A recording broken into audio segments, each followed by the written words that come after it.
গাজায় ফের হামলার নির্দেশ নেতানিয়াহুর, নিহত ৯০। হামাসের বিরুদ্ধে চুক্তি লঙ্ঘনের অভিযোগ, যুদ্ধবিরতি এখনো বহাল দাবি যুক্তরাষ্ট্রের।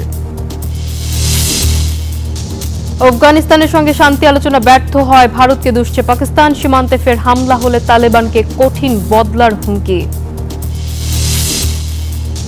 ক্যারিবিয়ান অঞ্চলে হারিকেন মেলিসার তাণ্ডবে ৭ জনের মৃত্যু। কিউবায় হানা, অন্ধ্রপ্রদেশে ঘূর্ণিঝড় মন্থার আঘাত, নিহত ২।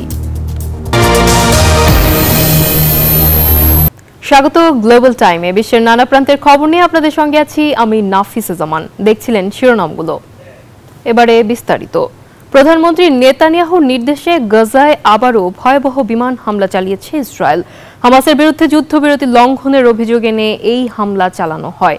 এতে নারী ও শিশু সহ অন্তত ৯০ ফিলিস্তিনি নিহত হয়েছে। তবে দখলদারদের অভিযোগ অস্বীকার করেছে হামাস। এমন উত্তেজনার মাঝেও মার্কিন ভাইস প্রেসিডেন্ট জেডি ভ্যান্স দাবি করেছেন এখনও টিকে আছে যুদ্ধবিরতি। ইসরায়েলের অভিযোগ, হামাস তাদের সেনাদের ওপর হামলা চালিয়েছে এবং জিম্মিদের মরদেহ হস্তান্তরের চুক্তি লঙ্ঘন করেছে। আর এই অজুহাতেই প্রধানমন্ত্রী বেনিয়ামিন নেতানিয়াহুর নির্দেশে গাজায় আবারও বিমান হামলা শুরু করে দখলদার বাহিনী। গাজা সিটি এবং খান ইউনিসে চালানো হয় একের পর এক বিমান হামলা।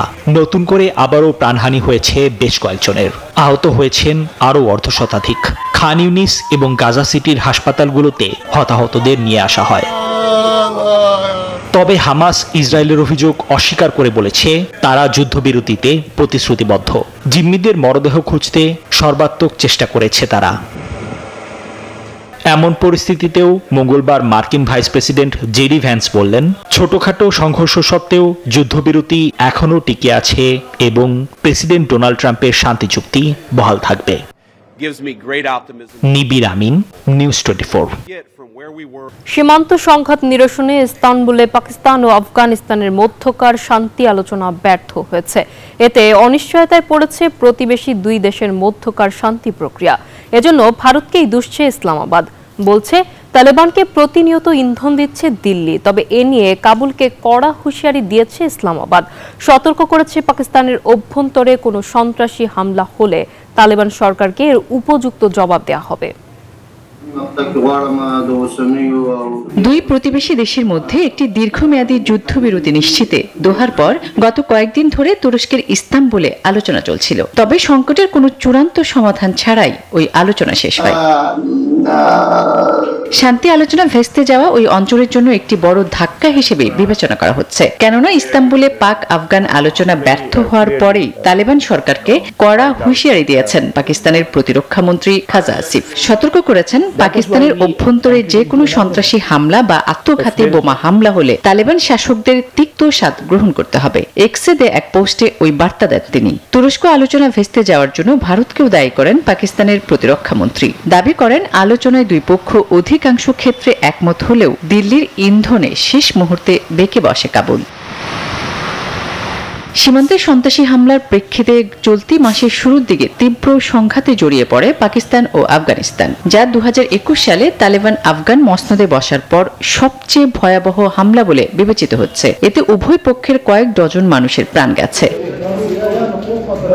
এমন আবহে সহিংসতার পুনরাবৃত্তি রোধে যুদ্ধবিরতির পর কাতারে প্রথম দফায় আলোচনা হয়। এরপর ২৫ অক্টোবর ইস্তানবুলে দ্বিতীয় ধাপের আলোচনায় বসে পাকিস্তান ও আফগানিস্তান।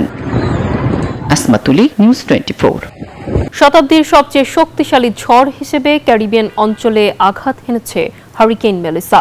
ঘন্টায় ২৯৫ কিলোমিটার বেগের এই ক্যাটাগরি 5 হ্যারিকেনের তাণ্ডবে জ্যামাইকা, হাইতি এবং ডমিনিকান রিপাবলিকে মোট ৭ জনের মৃত্যু হয়েছে।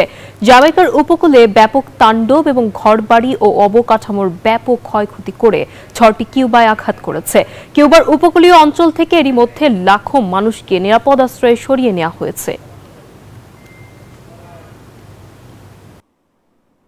ভারতের অন্ধ্রপ্রদেশ উপকূলে আছড়ে পড়েছে তীব্র ঘূর্ণিঝড় মন্থা। এর তাণ্ডবে ২ জনের প্রাণ গেছে, আহত হয়েছেন আরও ২ জন। মঙ্গলবার সন্ধ্যায় ঘন্টায় ১১০ কিলোমিটার বেগে কাকিনাডার কাছে উপকূল অতিক্রম করে মন্থা। ঘূর্ণিঝড়ের প্রভাব পড়েছে পার্শ্ববর্তী রাজ্য উড়িষ্যাতেও। সবচেয়ে বেশি ক্ষতিগ্রস্ত হয়েছে অন্ধ্রপ্রদেশের ৭টি জেলা, যেখানে যান চলাচল নিয়ন্ত্রণ করা হচ্ছে। পরিস্থিতি মোকাবেলায় সর্বোচ্চ সতর্ক অবস্থানে রয়েছে প্রশাসন। সাধারণ মানুষকে নিরাপদে থাকতে বলা হয়েছে। 7টি জেলায় যান চলাচল নিয়ন্ত্রণ করেছে সরকার। জরুরি অবস্থার জন্য প্রায় 1,500 আর্থ মুভার ও 321টি ড্রোন প্রস্তুত রেখেছে।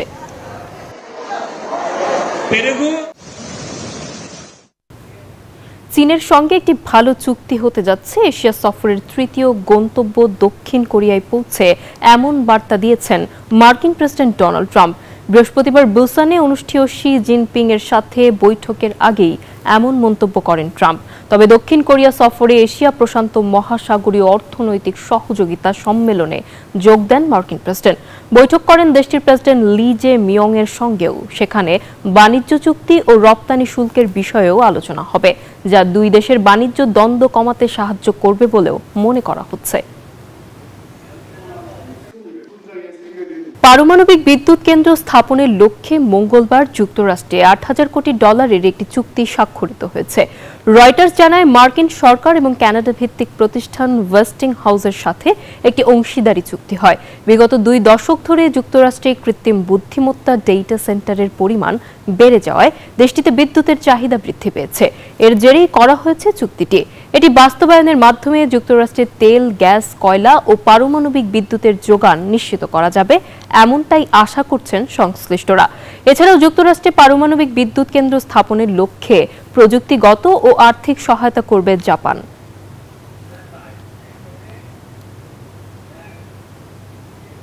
প্রথমবারের মতো যুক্তরাষ্ট্রের অপরিশোধিত তেল এসে পৌঁছেছে পাকিস্তানে। দুই দেশের মধ্যে বাণিজ্য চুক্তি স্বাক্ষরের প্রায় 3 মাস পর বুধবার প্রথমবারের মতো 10 লাখ ব্যারেল মার্কিন অপরিশোধিত তেলের চালান পেয়েছে ইসলামাবাদ। এটি এখন পর্যন্ত কোনো পাকিস্তানি বন্দরে ভেড়া সবচেয়ে বড় তেলের ট্যাঙ্কার। জাহাজটি 14 সেপ্টেম্বর টেক্সাসের হিউস্টন থেকে যাত্রা শুরু করে। বেলুচিস্তানের হাবে অবস্থিত সিনার্জিকর সিঙ্গল পয়েন্ট মুরিংয়ে পৌঁছায়। দুই দেশের মধ্যে নতুন বাণিজ্য চুক্তির অধীনে পাকিস্তানের জ্বালানি খাতে এটি গুরুত্বপূর্ণ একটি মাইল ফলক হিসেবে বিবেচনা করা হচ্ছে।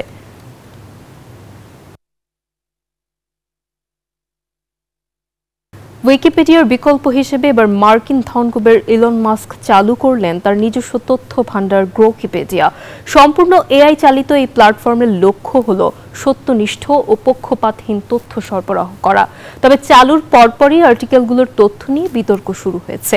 বিশেষ করে ইলন মাস্ক এবং জর্জ ফ্লয়েডের মতো ব্যক্তিদের নিয়ে লেখা আর্টিকেলে উইকিপিডিয়ার চেয়ে সম্পূর্ণ ভিন্ন এবং বিতর্কিত তথ্য তুলে ধরা হয়েছে। মাস্কের এই উদ্যোগকে তথ্য ও মিডিয়া জগতে নিজস্ব প্রভাব তৈরির একটি নতুন প্রচেষ্টা হিসেবেই দেখা হচ্ছে।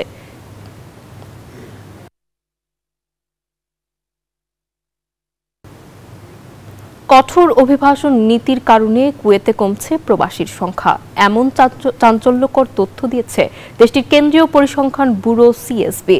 শুধু তাই নয়, চলতি বছর কুয়েতের জনসংখ্যা আরও 2% কমতে পারে বলে আশঙ্কা করা হচ্ছে। জীবিকার তাগিদে প্রতিনিয়তই বাংলাদেশ সহ বহু দেশ থেকেই উন্নত দেশগুলোতে পাড়ি জমান বহু মানুষ। তবে কঠোর অভিবাসন নীতির কারণে চাইলেও কুয়েতে যেতে পারেন না অনেকে। এর মধ্যেই এক চাঞ্চল্যকর তথ্য দিল দেশটির কেন্দ্রীয় পরিসংখ্যান ব্যুরো সিএসবি। তথ্য বলছে দেশটিতে কমেছে প্রবাসীদের সংখ্যা। কুয়েতের গণমাধ্যমের তথ্য অনুযায়ী গত 1 বছরে কুয়েতে প্রবাসীদের সংখ্যা কমেছে 1.6%। কুয়েতের মোট জনসংখ্যা 49,13,000 থেকে কমে দাঁড়িয়েছে 48,81,000-এ। এতে একই সময়ে কুয়েতি নাগরিকের সংখ্যা বেড়েছে 1.32%। ফলে মোট জনসংখ্যায় কুয়েতিদের অনুপাত দাঁড়িয়েছে 32%, আর প্রবাসীদের সংখ্যা কমে গেছে প্রায় 1.56%। শুধু তাই নয়, চলতি বছর জনসংখ্যা আরো 2% কমতে পারে বলে আশঙ্কা করা হচ্ছে। এই জনসংখ্যাগত পরিবর্তন শিক্ষা, স্বাস্থ্য এবং শ্রম বাজারে প্রভাব ফেলতে পারে বলে মত বিশেষজ্ঞদের। আফরিন মৌ, নিউজ 24। বেলজিয়ামে কুমড়ো দিয়ে শুধু খাবারই নয়, আস্ত নৌকাও তৈরি হয়। কাস্টারলি শহরে এমনই এক অভিনব নৌকা বাইচ অনুষ্ঠিত হয়েছে, যেখানে বিশাল কুমড়োর খোলে চড়ে 100 মিটার রিলে রেসে অংশ নেন প্রতিযোগীরা। 2008 সাল থেকে স্থানীয় কায়াকিং ক্লাব আর কুমড়ো চাষিদের উদ্যোগে প্রতি বছর অক্টোবরে এই মজার প্রতিযোগিতা অনুষ্ঠিত হয়, যা দেখতে ভিড় জমান বহু মানুষ। কেবল কল্পনা নয়, বেলজিয়ামের কাস্ট্রালি শহরে এটাই সত্যি। দৈত্যাকার সব কুমড়োর ভেতরটা খালি করে বানানো হয়েছে নৌকা, আর সেই নৌকা ভাসিয়েই পুকুরের পানিতে শুরু হয় অন্যরকম এক প্রতিযোগিতা, যা দেখতে অদ্ভুত হলেও বেশ মজার। স্থানীয় কায়াকিং ক্লাব ও কুমড়ো চাষিদের এই আয়োজন দেখতে ভিড় জমান অনেকেই। তাদেরই একজন দর্শনার্থী নাথালি ভ্যান নিসলেন, যিনি কুমড়োর আকার আর তৈরি প্রক্রিয়া দেখে মুগ্ধ। কুমড়োগুলো সত্যি অনেক বড়। আমরা দেখেছি কিভাবে সেগুলোকে কেটে পরিষ্কার করে নৌকার জন্য তৈরি করা হচ্ছিল। পুরো ব্যাপারটা দেখতে খুব ভালো লেগেছে, আর এখন তো সেগুলো দিয়ে বাইচও চলছে। শুধু মজাই নয়, এই প্রতিযোগিতাটি স্থানীয়দের ফসল কাটার উৎসব আর ঐতিহ্যেরও একটি অংশ। কুমড়োর এমন অভিনব ব্যবহার একদিকে যেমন নির্মল আনন্দ দেয়, তেমনি পানির খেলায় উৎসাহিতও করে সবাইকে। নিবির আমিন, নিউজ 24। হ্যালোউইন উদযাপন করছে কসোভোর ভাল্লুকেরা। শুনতে একটু অবাক লাগলেও দেশটির প্রিস্টিনা অভয়ারণ্যে ভাল্লুকদের জন্য এই বিচিত্রধর্মী আয়োজন, যেখানে উদযাপনের অংশ হিসেবে ভাল্লুকের জন্য খোদাই করা কুমড়ো সহ এক মৌসুমী ভোজের আয়োজন করেছে কর্তৃপক্ষ। প্রিস্টিনার কাছে বনাঞ্চলের অভয়ারণ্যটি চারিদিকে সবুজ বেষ্টিত বনাঞ্চল, তার মধ্যে নির্ভয়ে খেলছে ভাল্লুক। এটি মূলত কসোভো সরকার ও দেশটির প্রাণী কল্যাণ সংস্থা 4 পসের যৌথ উদ্যোগে গড়ে ওঠা এক বন্য প্রাণীর অভয়ারণ্য। এই প্রিস্টিনা ভাল্লুক অভয়ারণ্যে হ্যালোউইন যেন কিছুটা আগে এসেছে, যেখানে পরিবেশন করা হয় বাদাম ছিটানো বিভিন্ন আকৃতি দিয়ে খোদাই করা কুমড়া। ভাল্লুকের জন্য বিশেষ খাবারের ব্যবস্থা করেছে কর্তৃপক্ষ।